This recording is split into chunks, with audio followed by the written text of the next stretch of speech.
masuk ke dalam hadis Rasul, kata Rasul, kam min shaimi laisa lahu min siyamihi ilal ju' wal atas. Berapa banyak orang yang puasa, tapi kemudian dia tidak mendapatkan nilai pahala puasanya. Rasul mengatakan hanya sekedar yang dia dapat, lapar dan haus.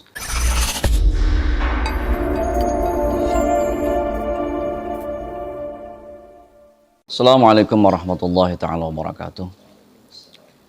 Bismillahirrahmanirrahim. Alhamdulillah rabbil alamin. Salatu wassalamu ala asyrafil anbiya mursalin sayyidina maulana Muhammadin wa ala alihi wa sahbihi ajma'in. Amma ba'du. Rabbi shrah li sadri wa yassir li amri wa hlul 'uqdatam min lisani yafqahu qawli. Qala Allah ta'ala fil kitabil karim. Bismillahirrahmanirrahim. Ya ayyuhalladzina amanu kutiba alaikumus syiyamu kama kutiba alal ladzina min qablikum la'allakum tattaqun. Qala Nabi sallallahu alaihi wasallam, kam min shaimi laisa lahu min siyamihi illa ju' wal 'atash. Astagfirullahal azim, shadaqa Rasulul Karim, nahnu insyaallah minasyahidin syakirin alhamdulillah. Pemirsa yang dirahmati Allah, alhamdulillah kita bersyukur saya kembali bertemu. Mudah-mudahan apa yang bisa kita sampaikan menjadi ilmu yang bermanfaat, sesuatu yang akan menjadi pencerahan bagi kita semua. Di pertemuan yang berbahagia ini kita akan mencoba menggali puasa dalam perspektif tasawuf. Ini karena Al-Quran ketika berbicara puasa, Allah menggunakan dengan dua istilah, siyam dan saum. Siyam yang kemudian Allah sebutkan 9 kali dalam Al-Quran, ini puasa dalam perspektif fikih. Biasanya kita mengartikan menahan makan, minum, dan hubungan suami istri dari terbit fajar sampai tenggelam matahari. Ini siyam. 9 kali Allah menyebutkan istilah puasa dengan kata siyam. Yang menarik kemudian di dalam Al-Quran Allah juga menggunakan istilah puasa dengan kata saum. Allah sebutkan dalam surah Maryam ayat 26. Berbicara puasa, tapi ayat ini kemudian Allah menyuruh Maryam makan. Kuli washrabi, ayatnya dimulai dengan perintah makan. Makanlah kamu, minumlah kamu. Kalau kamu bertemu dengan salah seorang manusia, Allah perintahkan kepada Maryam untuk menyampaikan. Apa perkataan Allah dalam Al-Quran? Inni nazartu lirrahmani shawma. Kalau kamu bertemu salah seorang manusia, kata Allah, katakan, Inni nazartu lirrahmani shawma. Saya bernazar kepada Allah untuk melakukan puasa. Kalau kita lihat, kayaknya kontradiktif ayat ini. Bicara puasa, tapi di awal ayat Allah menyatakan perintah makan minum. Puasa apa gerangan? Ujung ayat ternyata menjelaskan puasa yang dimaksudkan Allah.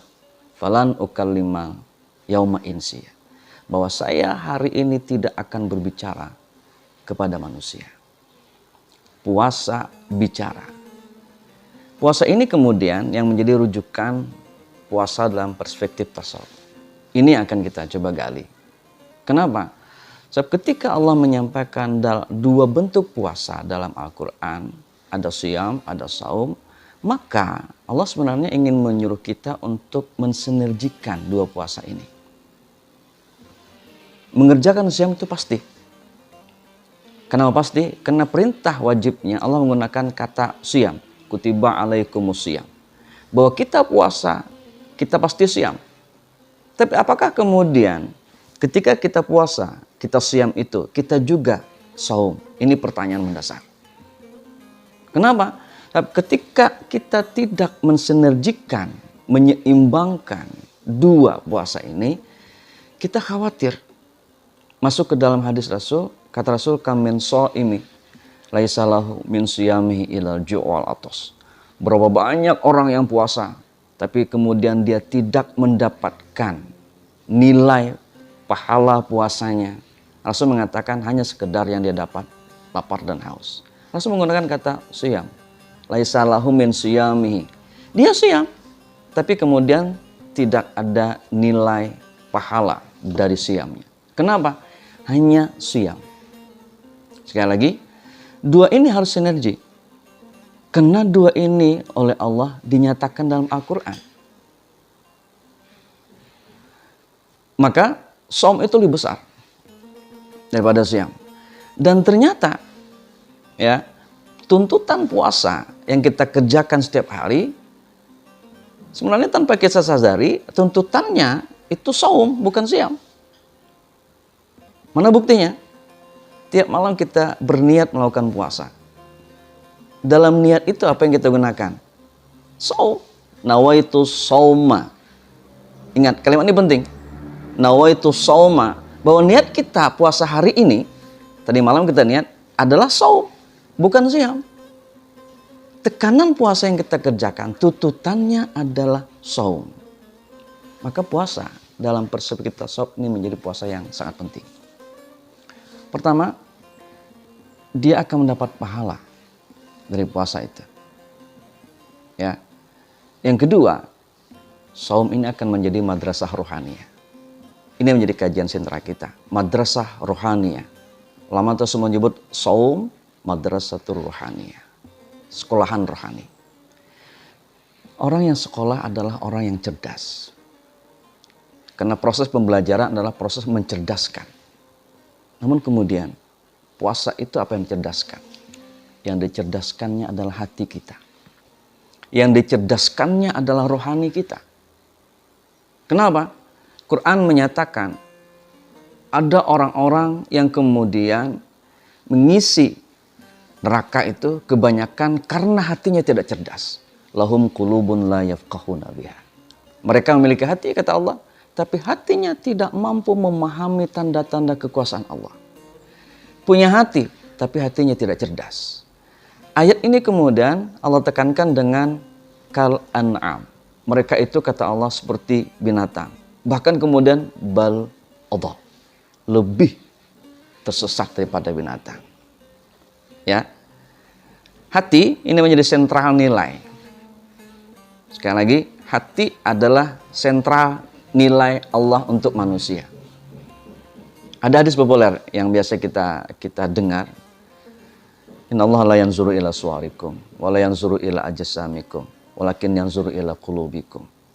Allah, kata Rasul, tidak menilai kita karena bentuk muka kita. Allah juga tidak menilai kita karena apa? Badan kita. Muka dan badan.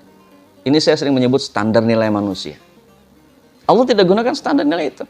Walakin yanzuru ila qulubikum, akan tapi kemudian kata Rasul, Allah menilai karena kondisi hati kita. Ini perlunya madrasah rohaniyah, dan beruntungnya kita. Allah wajibkan shaum dalam kehidupan kita sebagai umat Islam. Sehingga hati kita, rohani kita dididik. Orang yang terdidik adalah orang yang kemudian mampu memposisikan diri. Kalimat ini penting sekali. Sehingga ada istilah orang kita. Ya, dalam istilah orang kita, kayak orang kada sekolah. Apa itu? Dia tidak mampu memposisikan diri. Maka pendidikan apapun adalah menciptakan orang yang dididik mampu memposisikan diri dengan benar.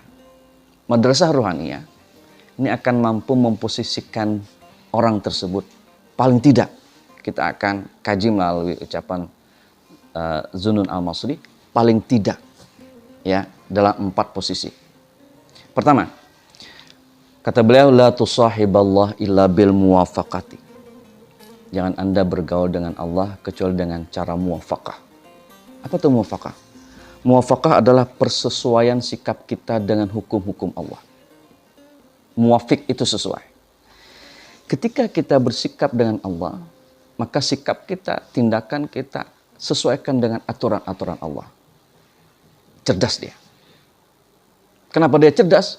Sebab seluruh aturan-aturan Allah ya, semuanya untuk kemaslahatan manusia.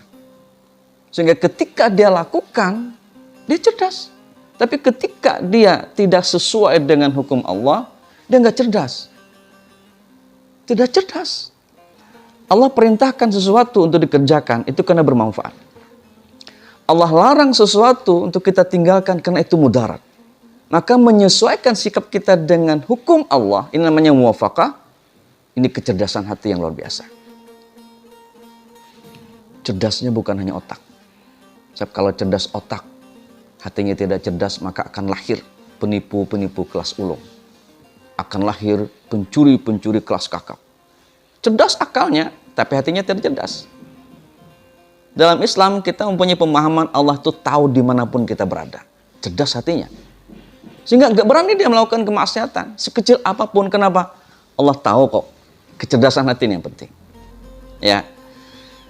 Kalau kemudian orang melakukan sesuatu yang bertolak belakang dengan hukum, bertolak belakang dengan aturan Allah, dia tidak cerdas, maka yang dilakukannya adalah kemaksiatan. Kenapa? Imam Ghazali mendefinisikan dosa itu dengan kullu ma huwa mukhalifun li amrillah fi fi'lin aw tarkin. Segala sesuatu yang menyalahi perintah Allah, apakah itu perintah kerjakan atau perintah tinggalkan. Ketika Allah suruh kerjakan dia tidak mau, ketika Allah suruh tinggalkan itu yang dikerjakannya, itu dosa. Dan itu menunjukkan kebodohan hati seseorang. Pemirsa yang budiman, yang dirahmati Allah, saya ingin kutip bagian pertama ini, sebuah hadis qudsi yang disampaikan oleh Allah terkait dengan bagaimana seharusnya kita bersikap dengan Allah. Man lam yarda biqada'i. Siapa yang tidak reda dengan qadaku, kata Allah. Qada adalah keputusan-keputusan Allah. Dan ingat, semuanya pasti baik untuk kita. Walam yasbir ala bala'i. Siapa yang tidak sabar dengan balaku, kata Allah. Dalam hal tertentu, bala itu ternyata menjadi sesuatu yang paling mendekatkan seorang dengan Allah. Bahkan kemudian kata Rasul, ada dosa yang tidak diampuni oleh Allah kecuali Allah kasih musibah. Siapa yang tidak sabar dengan balaku, walam yashkur ala na'mai. Dia tidak bersyukur atas nikmat-nikmatku. Allah kasih nikmat kita luar biasa. Banyak nikmat yang Allah kasih kepada kita. Yang harus kita lakukan adalah mensyukurinya. Dan syukur tertinggi adalah memanfaatkan nikmat itu untuk mendekati Allah, untuk melakukan ibadah kepadanya. Walam ya'na bi'ata'i. Dia tidak merasa cukup dengan apa yang telah aku kasih, kata Allah. Jadi ada berapa? Siapa yang tidak reda dengan qadaku, tidak bersabar atas balaku, tidak bersyukur atas nikmat-nikmatku, tidak merasa cukup dengan apa yang telah aku kasih, kata Allah. Ujung hadis kursinya apa? Faliyat luf rabban siwa'i. Silahkan Anda cari Tuhan selain aku, kata Allah. Di sini perlu kecerdasan hati seseorang. Dia akan pahami semua itu bukan hanya dengan otaknya, tapi dengan hatinya. Sebab hati adalah fitrah manusia, paling suci dari manusia. Inilah yang akan membuat orang menjadi muwafaqah. Persesuaian sikap atas apa yang dia kerjakan dengan apa yang Allah atur melalui syariatnya. Pemirsa, ini bagian pertama, bagaimana memposisikan diri kepada Allah terkait dengan madrasah rohaniyah. Yang kedua, wala tusahibal khalqa illa bil munasahati. Janganlah Anda bergaul dengan makhluk kecuali dengan munasahah. Apa itu munasahah? Munasahah adalah ketulusan dan kesetiaan. Diambil dari kata nasahah. Ketulusan dan kesetiaan. Orang yang hatinya cerdas, ketika dia bersosialisasi, ketika dia bergaul dengan makhluk, khususnya manusia, dia pasti memegang munasahah. ketulusan, kesetiaan, maka tidak akan ada kezaliman yang dilakukan. Sebab kezaliman itu pasti akan ditolak oleh hatinya. Meskipun otaknya akan membenarkan, tapi hatinya tidak akan pernah membenarkan kezaliman yang dilakukan kepada orang lain. Jangan Anda bergaul dengan makhluk kecuali dengan munasahah. Ada hadis yang sering agak keliru kita menerjemahkannya. Hadisnya populer sekali. Ad-dinun nasihah. Kebanyakan kita menerjemahkan hadis ini dengan agama adalah nasihat. Kalau hadis itu titik sampai hadis itu, oke, tidak jadi masalah. Tapi ternyata hadis itu ada lanjutannya. Liman ya Rasulullah. Terhadap siapa ya Rasul? Kalau kita mengartikan agama adalah nasihat, muncul pertanyaan dari sahabat, terhadap siapa ya Rasulullah? Nasihat terhadap siapa? Jawaban Rasul, lillahi, terhadap Allah. Maka nggak cocok. Kembalikan ke asal kata. Nasihat dari kata nasaha. Tulus, bersih, jujur, setia. Agama adalah ketulusan dan kesetiaan. Muncul pertanyaan sahabat, terhadap siapa ya Rasulullah? Apa kata Rasul? Terhadap Allah. Oke. Terhadap kitabnya, Al-Quran. Terhadap Rasulnya. Ya. Terhadap orang Muslim. Dan terhadap makhluk seluruhnya. Kesetiaan, ketulusan kepada Allah. Itu agama. Kesetiaan, ketulusan kepada Al-Quran. Kesetiaan, ketulusan kepada Rasulullah. Kesetiaan, ketulusan kepada orang-orang mukmin, bahkan kemudian oleh Nabi, wa'amatuhum, kesetiaan, ketulusan kepada seluruh makhluk. Itu munasahah. Ya. Jadi puasa akan mengajarkan kepada kita bagaimana bergaul dengan benar. Maka tidak akan kezaliman muncul di dalamnya. Sebab kezaliman ini termasuk dosa yang paling susah. Yang ampunan dari Allah akan ada ketika kita selesai masalah dengan orang yang kita zalimi. Allah tidak akan mengampuni dosa kita, dosa kezaliman kita, kalau kita belum selesai masalah dengan orang yang kita zalimi. Ingat, dosa zalim adalah dosa yang paling besar. Kita harus bereskan urusan kita dengan orang yang kita zalimi, baru Allah kemudian ampuni dosa-dosa kita. Pemirsa yang dirahmati Allah, ini yang menjadi bagian pertama pertemuan kita untuk kajian Madrasah Rohani ya. Ya, ada dua posisi yang harus kita tepat meletakkannya. Bergaul dengan Allah, lakukan dengan muwafaqah, sesuaikan sikap kita dengan hukum Allah. Bergaul dengan makhluk, lakukan dengan cara munasahah, ada ketulusan, kesetiaan di dalamnya. Ini hanya bisa dilakukan oleh orang-orang yang memiliki hati yang cerdas. Mudah-mudahan ada manfaatnya dan ada kebaikannya. InsyaAllah kita lanjutkan di pertemuan akan datang. Assalamualaikum warahmatullahi wabarakatuh.